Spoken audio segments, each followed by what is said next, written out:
வந்தாங்க. வந்துட்டு எனக்கு ஜியோ மாற்றணும், வோடஃபோன்லாம் ஜியோ மாற்றணும், டவரே கிடைக்க மாட்டேங்குது அப்படின்னாங்க.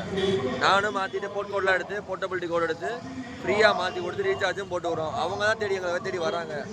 20 நாள் ரீசார்ஜ் இருக்குது, 4 நாள் மாறுறதுக்கு ஆயிரும், மிச்சம் 16 நாளில் வேஸ்ட்டாக போகுது.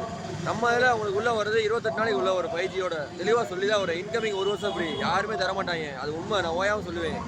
அது போக ஹாட்ஸ்டார் 3 மாதம் ஃப்ரீ, ஜியோ ஹாட்ஸ்டார். எந்த நெட்ஒர்க்காக தரோம் ஹாட்ஸ்டார் 3 மாதம், இதெல்லாம் நாங்கள் தந்துக்கிட்டு இருக்கோம். ஆயா உள்ள பேசிட்டு அசால்ட்டாக கேன்சல் பண்ணிட்டு போயிருக்காங்க. அசால்ட்டாக கேன்சல் பண்ணி சொல்லியிருக்காங்க. கேன்சல் பண்ணி வோடஃபோன்காரங்க என்ன சொல்கிறாங்க தெரியுமா, ஃபோன் எடுத்து கேன்சல் பண்ணுறதுக்கு.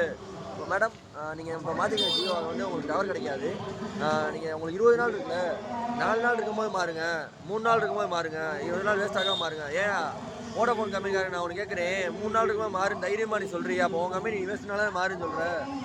என்ன சொல்லணும் உண்மையாக தான் மேடம், நம்ம கம்பெனி நல்ல கம்பெனி, டவர் நல்லா கிடைக்கும், நான் டவர் போடுறோம் அப்படி சொன்னால் கூட ஏதோ கொஞ்சம் பாசிட்டிவாக தெரியலாம்.